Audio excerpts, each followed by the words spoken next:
Sit down. It's nice, isn't it? Lovely. Hello. How you doing? You all right? Yeah, really good. Hi, I'm Hannah Malloy. I was an expert on Channel 4's Puppy School, and I wrote the book, What's My Dog Thinking? All about dog body language. I ran an online video course website called amplifybehaviour.com and Perfect Dog Sense CIC, a non-profit dog training and behaviour company in Birmingham.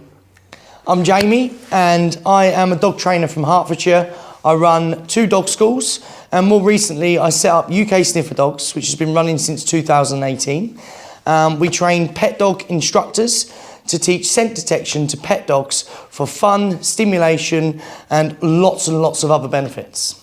So Jamie, you know, I got into dog behaviour because I just love the dog's nose. Like, I would have been an animal behaviourist that would have worked with dolphins, and then I came out of uni and I found out about medical detection dogs, and I was just like, dogs can smell cancer with their nose. Like, people don't know that, people should know that. And I think if they did, then they'd be a lot more sensitive in the way that they train. And that's how I got into dog behaviour. So I think we've both got that love of the dog's nose, and I just can't wait to learn more about what you know about the nose, because you're top shelf professional in scent work, which is wicked. But how did you get into dog training? So I sort of fell into it accidentally, and I had an accident at work which put me out of work for a few years, but my time was spent practicing and training with dogs, and my dad got me a puppy through my rehabilitation, and he was a challenge. It was a big German Shepherd,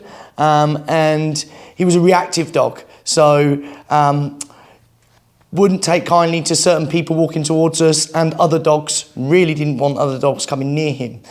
He was very reactive to visual stimuluses as well as things that he heard, and we done some scent work with him to just give him a bit more stimulation, because he wasn't the dog that you could just let off the lead and run around and get that extra energy out of the dog. So I needed something I could do with him that was safe, that he would enjoy, and that was going to really take that extra wind energy out of my dog. And scent detection is exactly that, and it's exactly that for any dog. And the benefits of scent detection are endless, and the best thing about it is that any dog can take part. It's a whole nother world, isn't it? It's just a totally different, we don't look at the world in the same way, humans and dogs. Dogs see it through their nose. We are very visual as humans. We need to see things, whereas dogs, you know, most of the time they walk around not looking at what they're looking at, and they bump into things because they're following their nose. You drop a treat and they're like, it's there, can't you see it? And you can't smell it, can't see it, simple as that. So I am really looking forward to being a qualified scent detection trainer. Like, that's super exciting for me. This has been my passion for ages, is the dog's nose. There are other companies that do scent work. What is it about UK Sniffer Dogs that is different? Like, why are you the best at what you do? I think we are very successful at what we do because we are very sympathetic, and we have empathy in what we do, okay?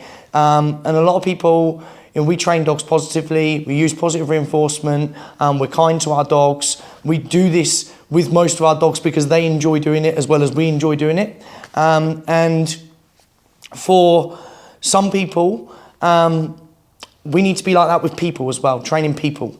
So with UK Sniffer Dogs, we're passionate about making it fun for the handler, making it fun for the owner, building that motivation in the owner, and that means they enjoy doing it. That means the dog gets access to that job. And that's my passion. I want to make it accessible for every dog, because every dog can benefit from this and they're going to enjoy it. And every handler, when the handler sees their dog find something they're looking for, the enjoyment in the handler's face is second to none for me. And I really enjoy watching that over and over again when people are searching with their dogs. And these are just pet dogs. You know, most of them spend their time on the sofa next to dad whilst he's reading the paper, chewing on the paper or something like that. They're not bred working dogs, but they still benefit from getting out there and doing this sport or activity that it is for dogs. And do you know what, Jamie, like, that's so apparent. Your passion is amazing, like, and you have so much empathy and compassion for people. And I think there's a kind of a stigma, isn't there, about being a handler, being like a professional working dog handler, and it can be quite heavy-handed, kind of like, are there any techniques or pieces of equipment that you wouldn't advise using? Like, what is your style of training, would you say? Definitely. Now, I prefer a dog to be working on scent detection in a harness, but I understand that a harness isn't for all dogs, because I've got a dog that has certain skin issues, and if she wears a harness for too long, it can affect her. And I don't want to put a negative spin on the game that she's playing. So a nice, soft, flat collar will work well for her. But we don't want to be using anything like a slip lead. You know, we don't need the convenience of letting our dog off the lead, because most of our searches that we do are going to be on lead, and we're going to be with our dog because we work as a team. And if the dog, the idea is that when the dog finds the scent, it's meant to be the most amazing thing ever, and they get the best reward to follow. And if it's maybe associated with some sort of pain, so if they're uncomfortable, you know, i.e. one dog that doesn't like a harness, they're uncomfortable, it may cause a negative association. But we can easily do that with things like slip leads and choke change. We don't want to be using those. If the dog pulls us towards the scent, we want them to be comfortable doing it. And they need to show us where it is. Amazing. So nothing Yankee.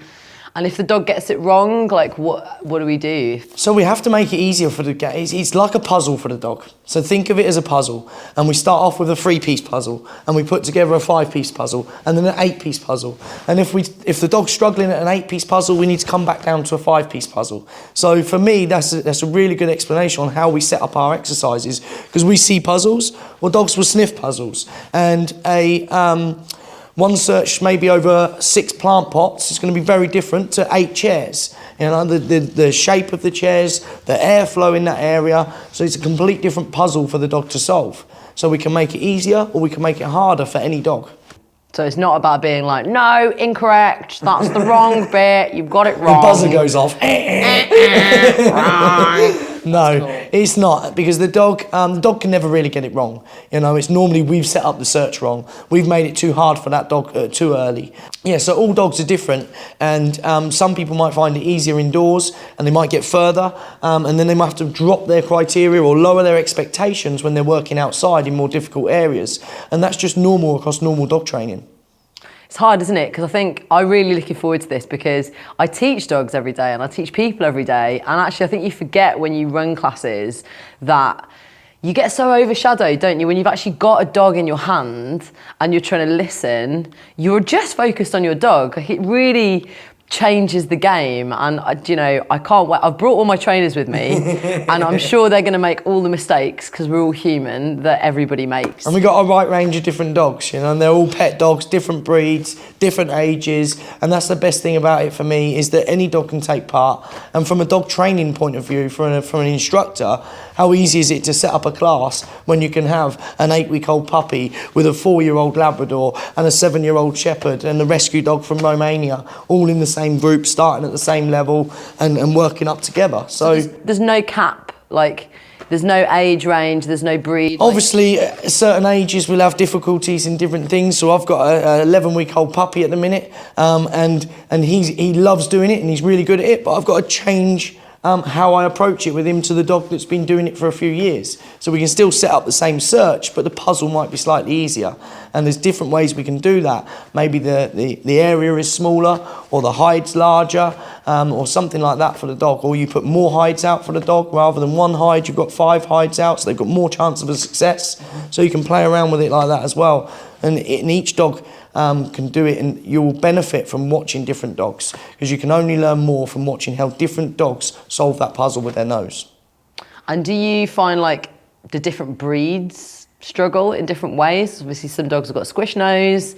Like, what's your experience with that? Yeah, I mean, I've got a bulldog as well, so it's going back to that. I've got a bulldog, and she can participate in it, and she loves doing it with working with her nose, and you can hear that nose working. But obviously, she hasn't got as much stamina to work with her nose, or it might take her longer to work that puzzle out than a dog with a more flatter nose, more broad nose, like a Labrador or a Shepherd, or the dogs that are sort of built for it. But some of the boxers we've got are some of the best scent dogs I've seen, and they are one of those squishy-faced breeds. But they're so good with their nose as well. Amazing. Amazing. I can't wait to work with a bulldog. That's super exciting. So, what are we going to learn on this course? So this is the bronze 2-day instructor course, and we are training instructors to teach 2 workshops. So you've got a 4-hour workshop, which we call UK Sniffer Dogs Detection Dog Series 1, and then you've got Series 2, which is another 4-hour workshop. We can also run rolling classes weekly, where people attend your class weekly for an hour, working at certain levels, and they can again be at different levels of this of the series. And you just need to raise and lower the criteria for each dog that you approach that search with. We're also going to learn how to trial the dogs, so put the dogs through bronze trials, where they can earn a little rosette for the dog and a little pin badge for the handler. So, and then obviously they can work up the levels from bronze to silver and gold. And what's the difference? What do you do in bronze? What do you do in silver, and what do you do in gold? So I would say bronze level UK Sniffer Dogs is accessible for any dog. Okay, any dog. And my passion is about getting dogs to participate in this, and it's not so much about the competition aspect of it. But people love a competition, including myself at times.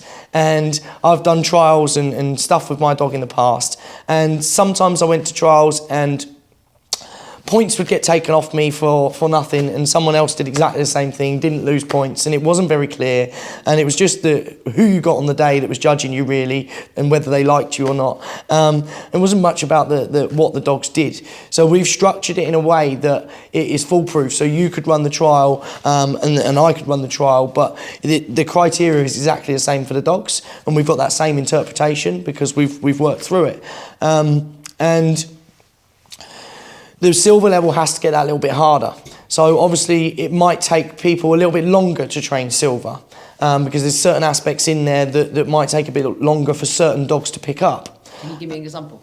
Example could be if I asked your dog to go out and find a retriever toy. Okay, so some dogs are natural born retrievers, or retriever scented items, sorry. We would start off working with a toy and then move to a scented item. But some dogs are natural born retrievers and will enjoy the game, whereas obviously it takes a little bit longer for some dogs, maybe some rescue dogs who have had things taken away from them and been told off for handling things or mouthing things. It might take a little bit longer to break through that and build that confidence in the dog, but they could still participate in a silver trial, I think, even if they can't retrieve.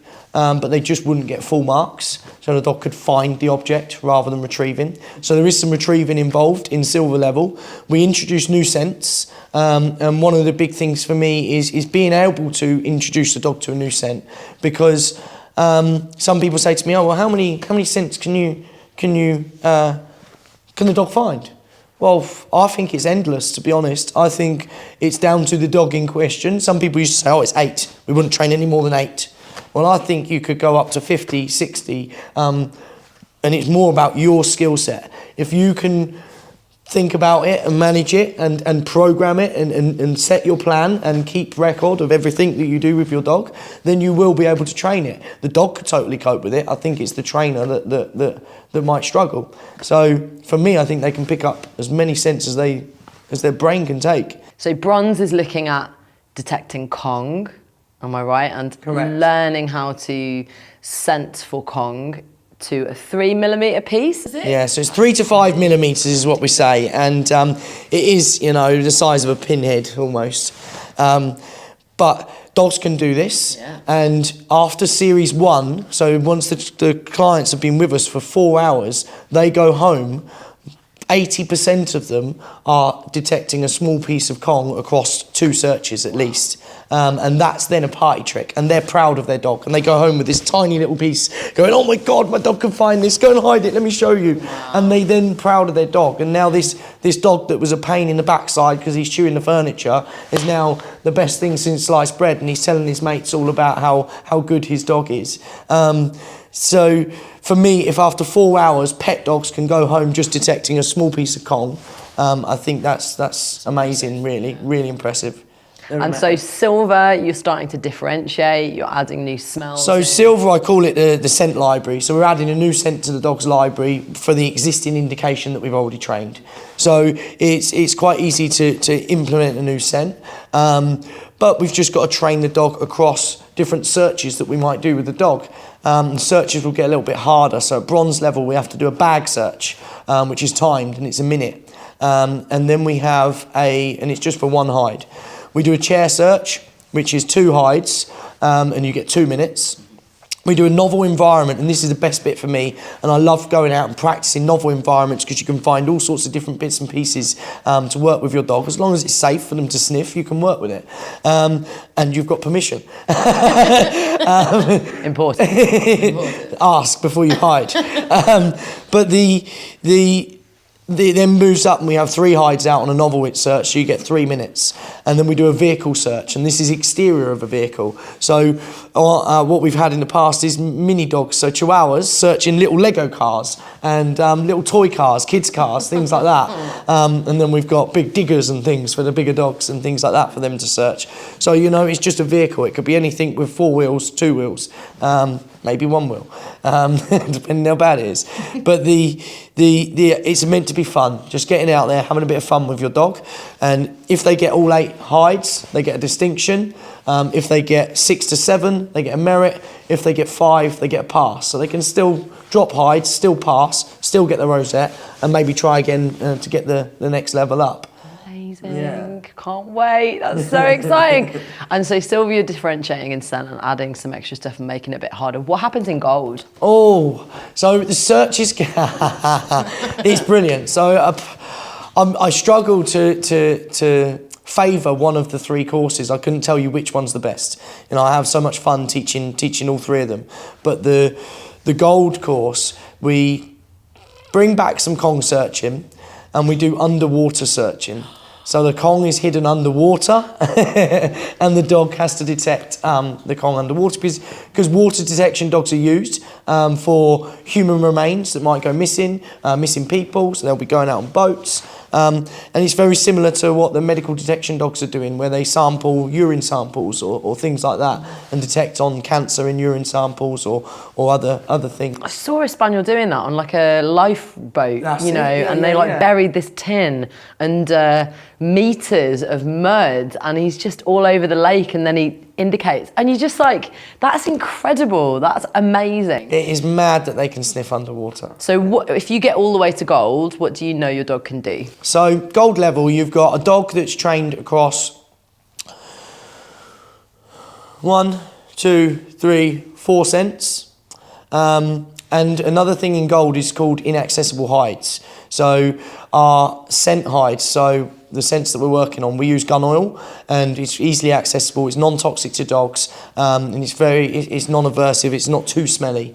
Some things can be overpowering. I don't know if you've ever seen people use clove, but clove can be quite overpowering. And if I have clove in my pocket right now, you can smell it, and everybody else can smell it. Mm-hmm. So I think it's better to work with something a little bit less volatile. And we work with gun oil. We bring in truffle oil. Nice. So truffle dogs, and you've got inaccessible hides. Now there's 2 types of inaccessible hide.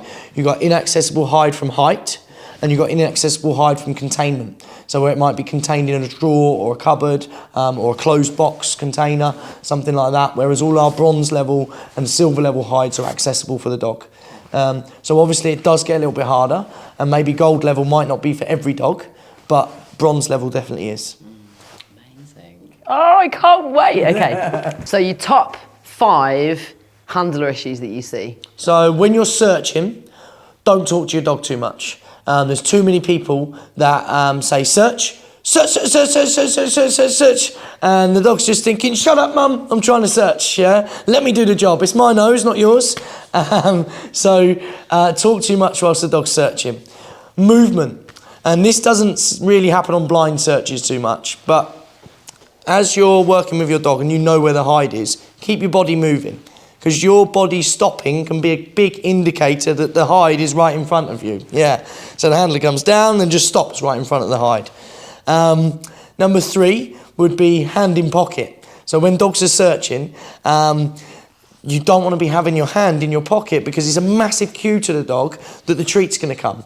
So if you're stood there like this, just before the dog's going to find, they're going to look at you and you're going to put them off for search. So, and any movement towards the pocket as well, not just hand in pocket. So And then the last one, or fourth one, would be rewarding the dog at source. Okay, so where the hide is. So we use shaping to increase the quality of our indication through our training. So, and what we want to do is set the dog up to stay at that hide for longer or give us a better indication. And if we reward over here and the hide's out in front of us, then what we're going to do is bring the dog away from the hide. So if the hide's out in front of us here, we want to reward right in front of the dog. So the dog's going to be facing to where the hide is. Does that make sense? Yeah, and you've got to be observant, haven't you, on the dog and the handler? Like, you've got to be aware of what your dog is doing. Definitely. It's a team game, you and your dog. So you're definitely part of the search. And you need to be reading your dog and reading the different signals that they give just before they find a hide. And that's then going to indicate to you whether they're picking up on something or not. And that's what I find so unique with scent detection, is that every single dog gives different unique indications, natural indicators, that we need to learn as humans and read. So it's a great place to learn more about dog body language as well. Definitely, and I think if we can observe our dog on a search and pick up on all these different body languages, it's only going to benefit the handlers when trying to notice things with reactivity. And we start finding that owners will now start to pick up before the dog reacts, because they're already picking up now before the dog finds, just on their body language. Is this the kind of stuff that I could do with I've got a lot of dogs who are reactive and behavioural cases and clients who really struggle with that kind of obedience. Is this going to work for them? Definitely. It is so beneficial for reactive dogs, nervous dogs, rescue dogs.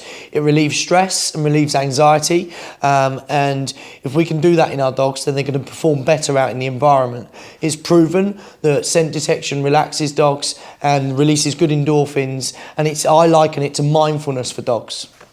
It's calming signal sniffing as well, isn't it? Like, good dog chats, do a little sniff in the floor. It gives them an alternate behaviour. You find a lot of reactive dogs end up starting to put their nose down and being a lot more using their nose in the environment rather than being so visual, because a lot of time dogs are reactive because they're so visual on their environment. So if we can tap into that and harness that olfactory system and get them working their nose, they're going to be more optimistic to use it. Amazing. That is what I'm looking for. That is incredible. So, can you give me, Jamie, your top tips for trainers when it comes to running this course? What are your top tips? So don't be afraid to have any dog. So a lot of people started off saying, I want to do dogs of a certain age, or they need to be of a certain breed even. And I think that's totally against the object of it. And a lot of people didn't want to work with reactive dogs. But the idea is we are giving them something to do that is going to make them better in that environment. And for years at our dog school, we've worked reactive dogs at a distance to the other dogs. And it doesn't work well if every single dog in the class is reactive. But if you've got one or two dogs that are reactive and you can give them that space and they're on the end and you've got your other dogs in the middle, then over time they're going to gradually be more comfortable in that environment and be less stressed about those other dogs that are in that environment with them. So you're giving them exposure to it, but just the exposure that they can cope with, and gradually it will get they'll be able to cope with more the more they enjoy the game. So any dog can do it, and don't be afraid to use lots of different breeds of dog. What else? Setting up your hides. Okay, so coming into later on in the series, we start putting out multiple hides. Okay, so you've got to remember where you put them. A lot of people will put out hides and then run with their dog, and they're like, oh, where did I put it? I forgot where I put it. And when you're training trainers or training owners, you need to know where you've put that hide, because you don't want to call it wrong for that person. So memory is important. And then relax and observe the dog, because it's not just about the dog finding it. Okay, too many people are, oh, I just want him to find it, I just want him to find it. Whereas you've got to watch the dog and enjoy the dog searching and looking for it and see how they pick up on that scent. And if the wind is blowing in a certain direction, how does that affect the dog across the search? Does it make it easier for the dog? Does it make it harder for the dog? And in different objects and different shapes and different environments as such will present those problems and give those puzzles to the dogs, make those puzzles that little bit harder. It's like mindfulness, isn't it? It is. It's not about the destination, it's about the journey. Exactly. It is exactly that. It's not about the find, it's about the search. Search. Wow, that is a totally different way of looking at scent detection. That is so cool. Okay, so where can we find out more about you, for sure? Like, what else have you got out there that people can get hold of? So we've got some online courses on our UK Sniffer Dogs website. So it's www.uksnifferdogs.com. You can work up bronze, silver and gold with your dog from home. You can jump into a Facebook group with like-minded people that are also going through the course, see what problems they've had and see videos of their searches and put videos up of your searches. And then you can take trials as well. So you can do online trials where you submit a video of 4 searches for bronze and they will be assessed, and then they go on our YouTube channel and your dog gets a big up on our YouTube channel, and you get a big rosette for your dog and a pin badge for the handler. So we don't forget about the handler either, because the handler does a lot of the work. Although it's down to the dog's nose, a lot of work's been put in by these handlers because they enjoy doing it. So uksnifferdogs.com. Dog owners is the tab where you'll find the online courses, because we've got online courses for dog owners, and then we've got courses for dog trainers as well. And this course, which is the UK Sniffer Dog Instructors course, is going to be available on uksnifferdogs.com. Correct. And at amplifiedbehaviour.com. Can't wait. I've got your Prezi. Oh, brilliant. If only I was going on holiday anytime soon. I could see myself sat next to the beach reading this. If that teaches you anything new, I'll be amazed. No, thank you so much.